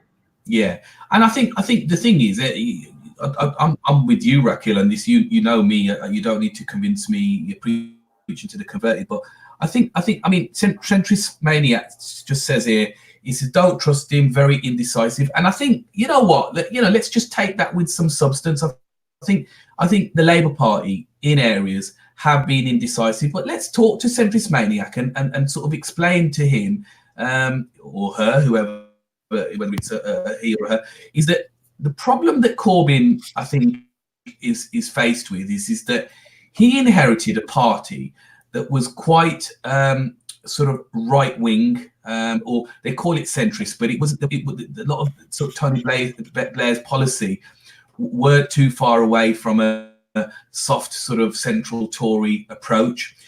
And I think, the word indecisive has been absolutely rightly used there, because I think what Mr. Corbyn's issue has been is that just as Tony Blair did when he took over the Labour Party and basically zapped it into a neoliberal sort of establishment, Mr. Corbyn hasn't done the zapping that should have done at the beginning of his tenure, which is basically show a little bit of ruthlessness and basically get rid of the people who would stab him in the back. And just to answer centrist maniac's sort of question a little bit more, it's that indecisiveness which has allowed the mainstream media to take sort of advantage of the lack of what the Labour Party have done and actually make its identity into a socialist left-wing party, and instead allowed for its own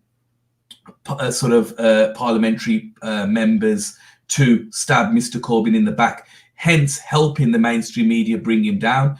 The main reason, and I think Raquel touched on it a little bit as well, in terms of Mr. Corbyn, the reason why he is disliked, and it isn't so much about public opinion, centrist maniac, it's actually about what he wants to do.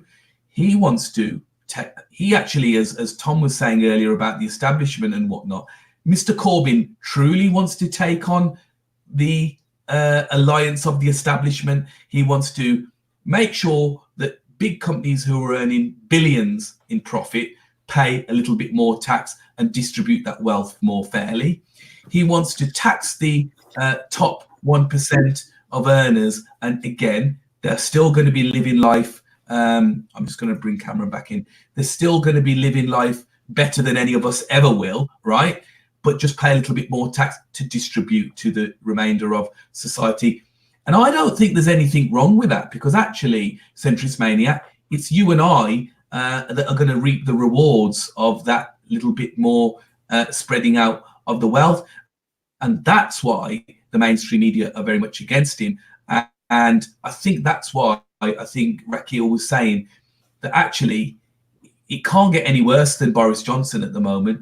Give Corbyn a chance. And the last thing I want to say about him in terms of being indecisive, one thing that isn't indecisive about Mr. Corbyn is that ever since he's been an MP, he has followed his own principle on his voting record. So he is, I don't think that anybody can ever prove where he's toed a line on something and then voted against it. He's actually himself broken the party whip, for example, voting against the Iraq war. And actually many of his predictions, and I would urge any of our viewers who are undecided about where they're voting, and it's not for us to, it's for us to discuss and try and bring these debates out.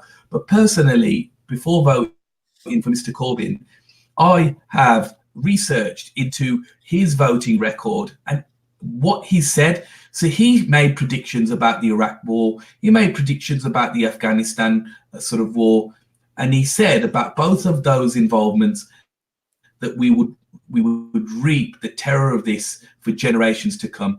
And I think on that one point alone, many of us, all of us on this stream will agree that he'll be on the right side of history when he made those calls. And so not just on those side of things. I think maybe what Mr. Corbyn's weaknesses are, if you were going to sort of say this in the right way without being too unhelpful to him, he's probably too much of a nice guy. Would you guys agree with that? I think that's probably, he's not ruthless enough, which affects his leadership sort of skill or style. And I think that's probably been... Yeah, I agree with you. that's I probably agree with that. a victim of that. I think that, certainly with the Tom Watson situation, and I know others on the stream have discussed the Tom Watson situation, is that you've continuously had a deputy leader at your side that has been a thorn, and he's not done anything about Tom Watson. And this has been I said this many a time in person with people on stream. Had the Labour Party be a united party that stuck together and be on the same page, we would have won that 2017 general election. And it's for the reason of these snakes that are in the grass that are basically consistently tried to coup and bring Corbyn down, and instead of putting their efforts into fighting the Tories, which is the reason why there isn't a Labour government. And that's my answer on that one. And that's not for me. I'm happy for anybody to disagree with that, but I just wanted to answer that question. We're going to take one more question from Centrix Maniac, and I'll bring on what he said. He said fair points. He seems to be convinced by that mode of argument in terms of what we debated back with him. He asks about how would he help workers specifically. I'm open to any of you to come in on this one. Raquel, is that you saying something there, or who was that? Oh, can I touch on it a bit? Yeah, of course. Go on, Tom. What I was going to say is, Labour's economic strategies benefit the workers most. I remember before when Corbyn first announced his plan for free school meals, and the media were saying he was a madman, can't afford it. But look at it from this perspective. Each year, tax avoidance costs the government £34 billion, right? So Amazon alone avoids hundreds of millions each year. And if you look at free school meals, you average the amount of children in this country, and average free school meal, like in my area, was about £3. You do the math, you total it up, times it by 365, and it comes out about £16 billion a year to feed every child. Not even every primary school child, every child under the age of 18, for an entire year, it'll cost you £16 billion, right? And each year, £34 billion have been avoided in tax, right? And £34 billion is alone is higher than our entire unemployment budget. And I think this money that has been avoided in tax is vital for our public services. This past 9 years, we've had a Conservative and Conservative Liberal coalition constantly cut our public services, because after the crash we had a huge black hole in our budget, right? The government's income was smaller than its expenses in public services, so the best way to tackle this, they thought, was to cut the budget to even it out. But in order to increase economic activity and to stimulate economic growth, they'd lower taxes so that companies would come in and invest in jobs. But of course, when that happens, where would companies choose to invest? It'll choose to invest in places with higher infrastructure, higher wages, higher skilled employment. So that's places like the southeast. So you always get because the government has no intervention, you always get really uneven distribution of wealth. Whereas if Labour or Corbyn was in government at the crash, I'm sure they would have employed the more Keynesian economic approach, where instead of relying on low taxes and austerity, what they would do is nationalise major industries, so increase government income, not cut budget, then invest in infrastructure all across the UK, raise taxes so that the government has even more income, and then they will stimulate the economy directly, so that the government would self-invest. They would invest in areas more poverty-striven areas, so that they could reach full employment levels. And this is what Labour are offering. They're offering self-investment. They're offering investment in Wales. They're offering investment at the north, not relying on rich companies that come over from America or some crap to go to the southeast and create a bunch of minimum wage jobs for nothing. What Labour are offering, actual economic security, a decent minimum wage, proper wages for everybody, and increased budget for public services, not cutting it, not making the ordinary worker suffer for the mistakes of bankers and economists for deregulating the market back in 2008. What Labour are offering are for you to take control over your lives, not giving all of your wealth and all of your produce to some rich bloke and him just to take all the wealth offshore to avoid paying his fair share to you, so to avoid the wealth actually trickling down. Or lady. What? Not just a rich bloke, but it could be a rich lady. It could be a rich bloke or lady, yeah, you're right. But you get the gist of what I'm saying. Yeah, what Labour are offering, they're offering real change. They're offering for the worker to take back control, not just being used. They don't instead of they're trying to make it so labor is not a commodity, no labor market, not for you to be bought and sold. No, what they're offering is more equality. So because with this, we'll have more money for our public services, increase the standards of the NHS, less stress-free doctors, better forms of education, so we can have more skilled workforce. And also, we can invest this in free public transport, so we don't have all these rural communities, such as in Wales, where you've got people living in council homes, can't afford to get trains to the cities because there's no jobs nearby, and you just get communities isolated, trapped in poverty. What Labour are offering is equal opportunity to everybody, not just down the southeast and minimum jobs up north. That's what Labour are offering, where the Tories, it's just the same nonsense. Low taxes, austerity, privatisation, keeping you to the bottom. Tories are offering a race to the bottom. Labour are offering everybody to come up to the middle ground. Labour are offering equality for everybody, so nobody is at the bottom. So effectively what I'm saying is, if you're working class, you're mad not to vote for Labour. Yeah, if I could just come in as well. Go on, Guy. I was going to open it up to everybody before I give my answer, but go on, go on, Guy.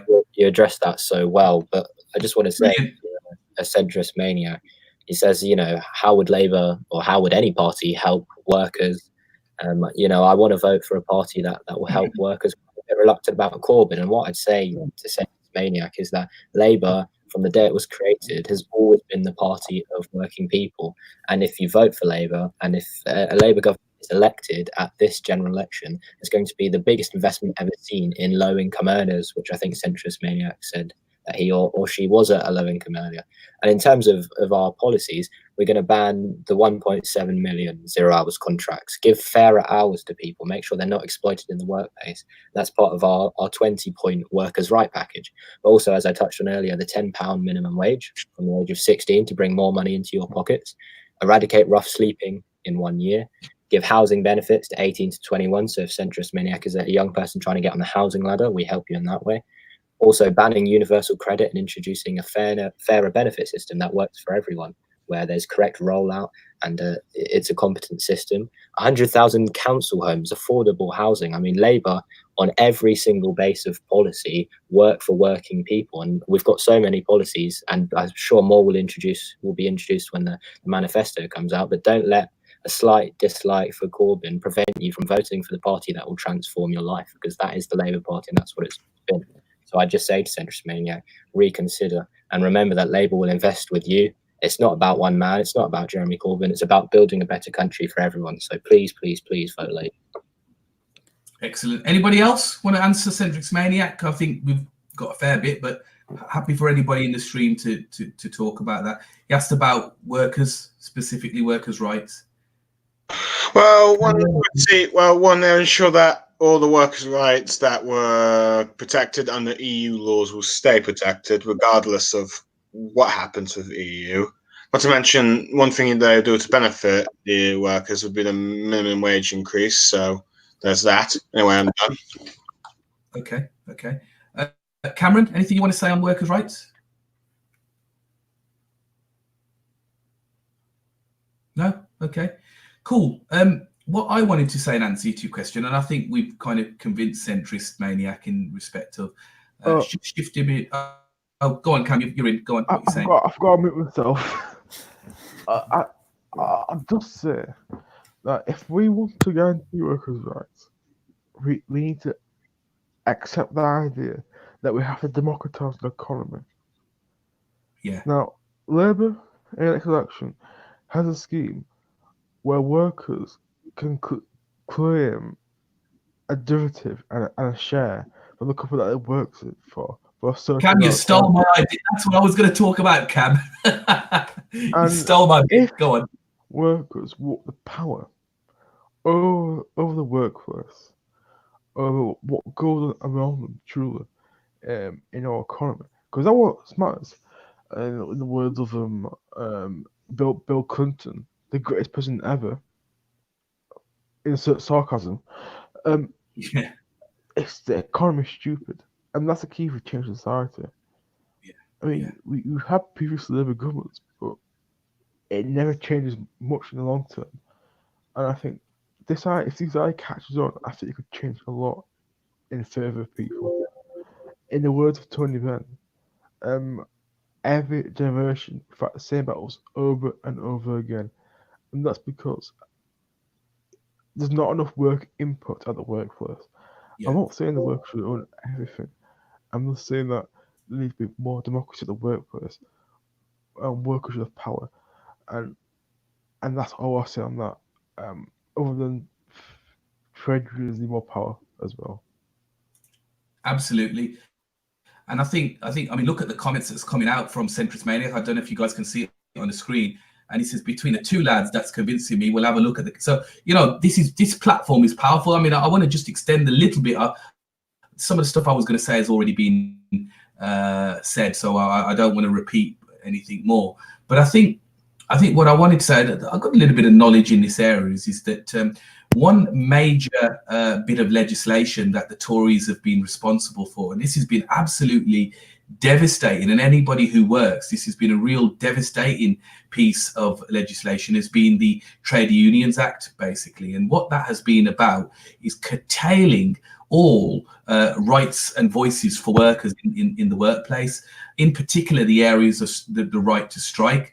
So where in the olden days, I mean, if you read about history of the sort of coal mining industries and whatnot, when these people came out to strike, it was actually with a view to capturing the power over their exploiting employers. And actually, if we think about their rights in terms of their ability to withhold their own labour, the power distribution, the power sort of relationship then actually becomes with the worker.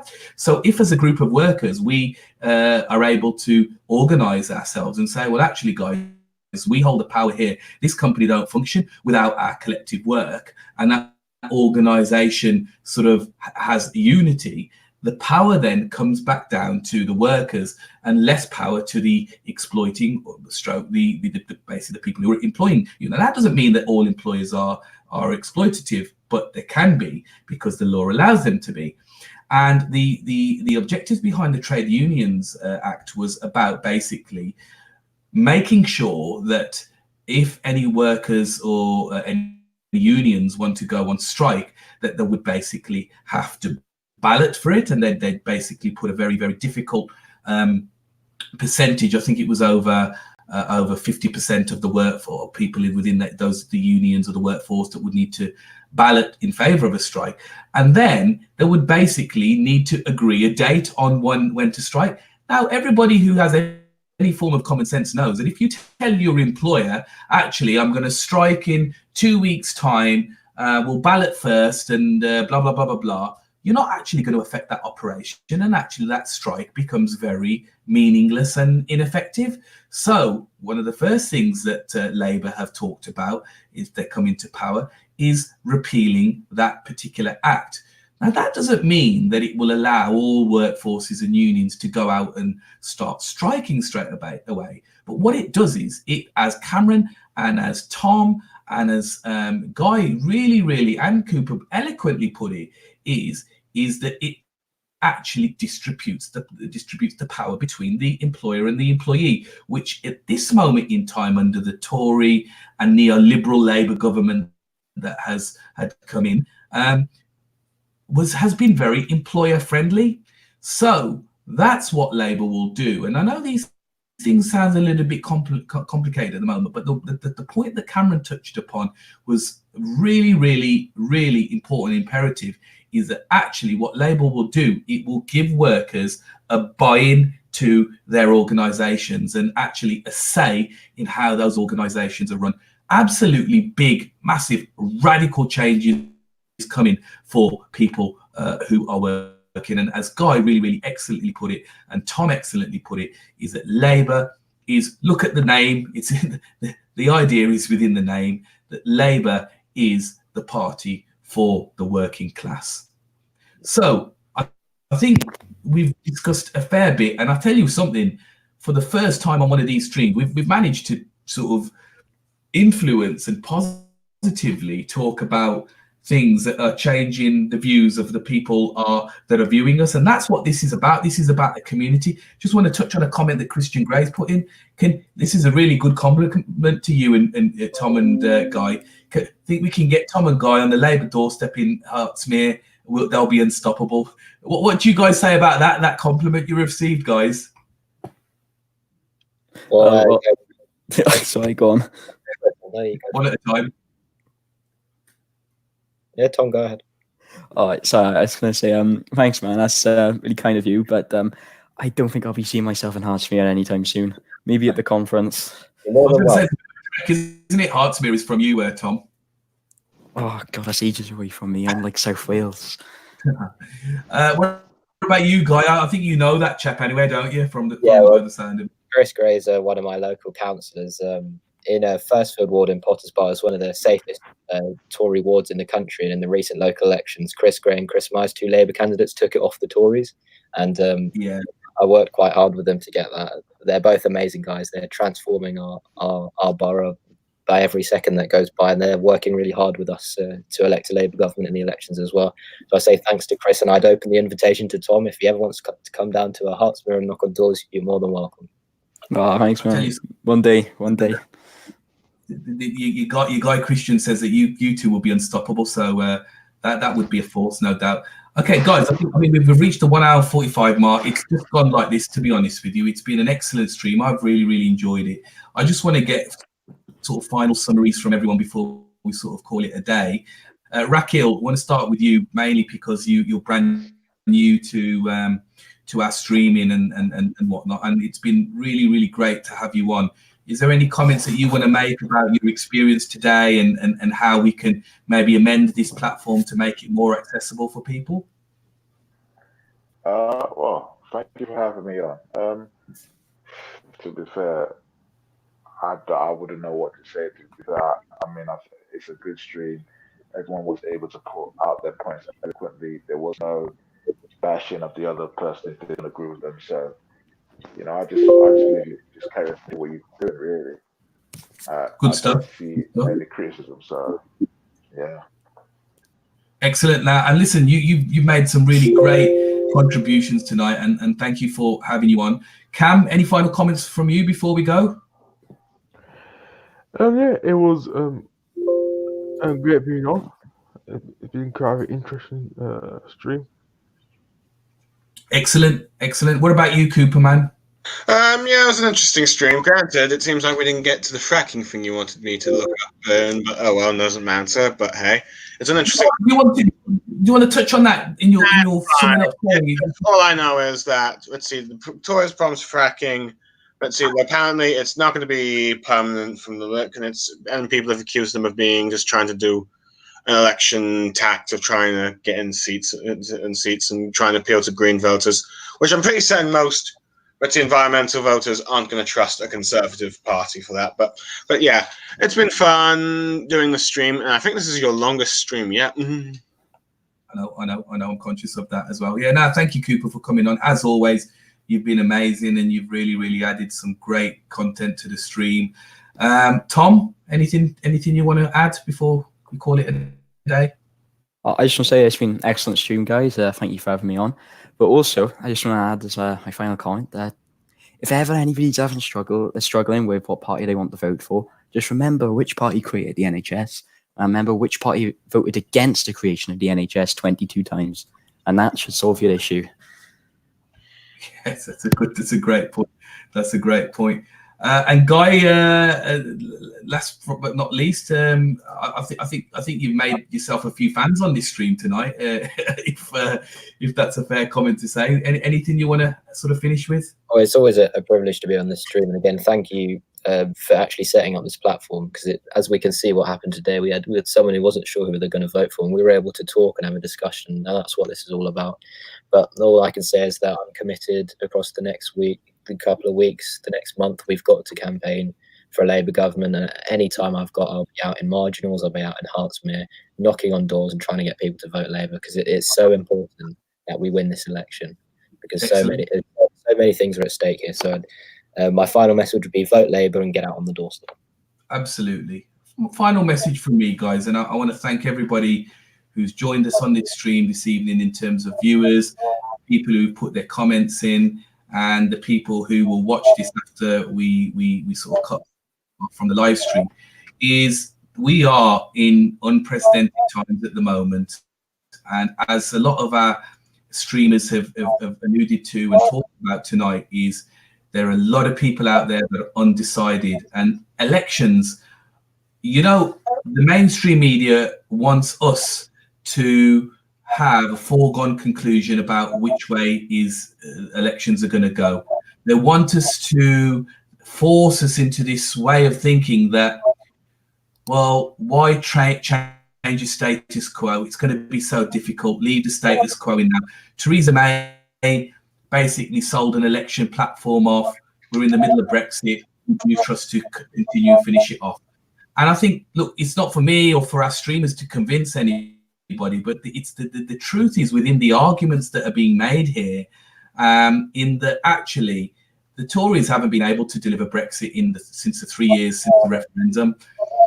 It's the Tories that actually brought us into Europe, and it's the Tories that tried to take us out of Europe. Now, wherever you sit on the side of Brexit is obviously, we are in the times now where it's not going to end. So, well, however anybody tries to sell you, well, let's get it done. We've got years and years of this yet to come to negotiations.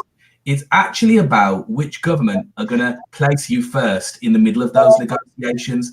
It's actually about not using your vote as a pawn in a chess game.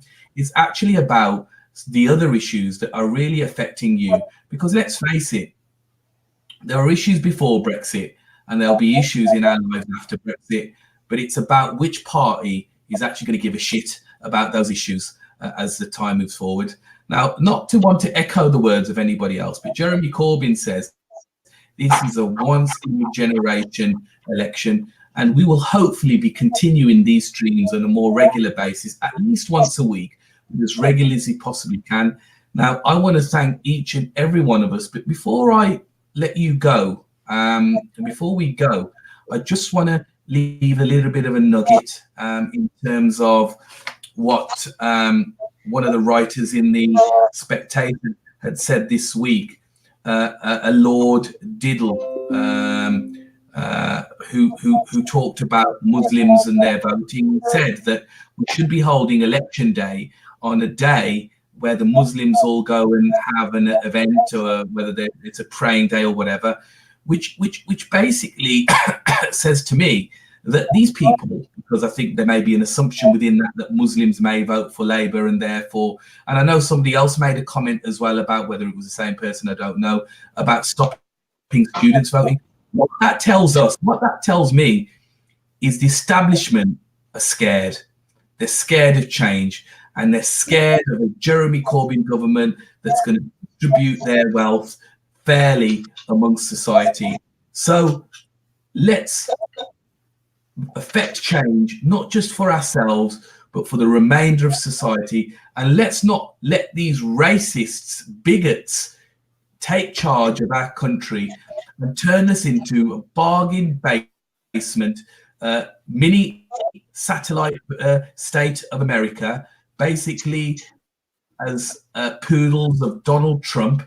Let's really and truly make Britain what it should be, which is the best place to live on earth. And I think that can be done by voting for a Labour government, for the men, for everybody, and not for the few. Anyway, guys, I've been Harry Khan. I want to thank everybody that joined me on the stream today. And I want to thank all of our viewers who tuned in and contributed via our comment section. We look forward to seeing you all soon and debating further matters. As I said earlier, this isn't just open to people on the left. It's just a coincidence that all of the young people who decided to get involved happen to be left-leaning. This is very, very open to anybody who wants to come on and respectfully debate their issues. And our comment section are always open for that. Take care, guys. God bless. And we'll see you all very soon. Good night.